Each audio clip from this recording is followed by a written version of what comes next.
The Breadwinner, alternatively titled Parvana, is a children's novel published in 2000, written by Canadian author and activist Deborah Ellis. The story revolves around an 11-year-old girl named Parvana who, faced with her family's dire circumstances, defies the oppressive Taliban regime to become the sole provider for her family. The novel was followed by 4 sequels: Parvana's Journey, Mud City, My Name is Parvana, and One More Mountain. At the beginning of The Breadwinner, Parvana resides in Kabul, Afghanistan, with her father, mother Fatana, older sister Nuria, and younger siblings Miriam and Ali. The family endures harsh living conditions, squeezed into a single room with meager possessions due to the destruction caused by bombings in their previous homes.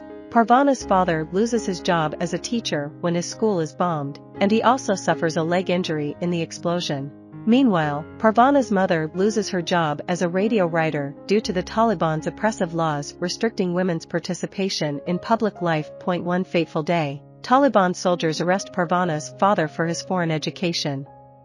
In a desperate attempt to secure his release, Parvana and her mother visit the local jail, but they are met with punishment and physical abuse by the guards, who view their actions as a violation of societal norms.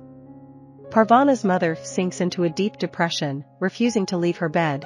This leaves the family in a precarious situation since women are prohibited from working or traveling alone in Taliban-controlled Afghanistan. To aid Parvana's family, Mrs. Weera, a former physical education teacher, comes to stay with them.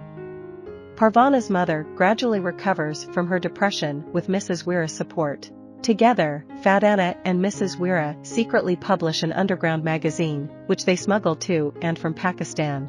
In their efforts to sustain the family, they devise a plan to disguise Parvana as a boy by cutting her hair and dressing her in her late brother Hossain's clothing, enabling her to work and purchase groceries for the household. Taking over her father's role, Parvana starts a business in the market, where she reads and writes letters for those who are unable to do so themselves.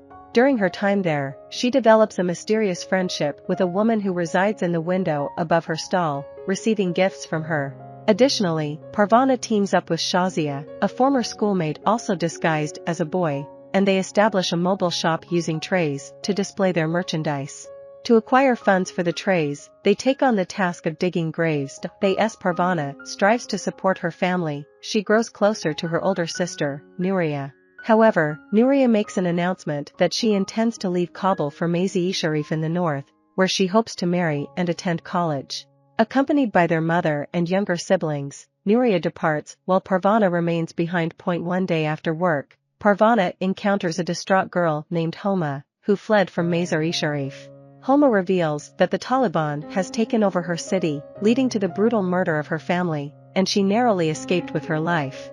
Parvana brings Homa home, and they discover that Mrs. Weera, their companion, offers her kindness and refuge.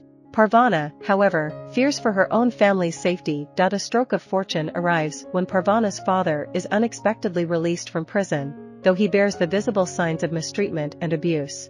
Mrs. Weera, Homa, and Parvana nurse him back to health. When he recovers enough, Parvana and her father embark on a journey to Mazar-e-Sharif, traveling in the back of a truck. Meanwhile, Shazia plans to escape to avoid an unwanted marriage. As Parvana bids farewell to her newfound close friend, they make a pact to reunite 20 years later at the top of the Eiffel Tower. Mrs. Weera and Homa also make plans to travel to Pakistan to aid women in exile. Parvana takes a final glance at the mountains of Afghanistan, embracing a sense of hope amidst the uncertainty of the future. I hope you enjoyed this video. Leave a like if you did and be sure to subscribe. Thank you.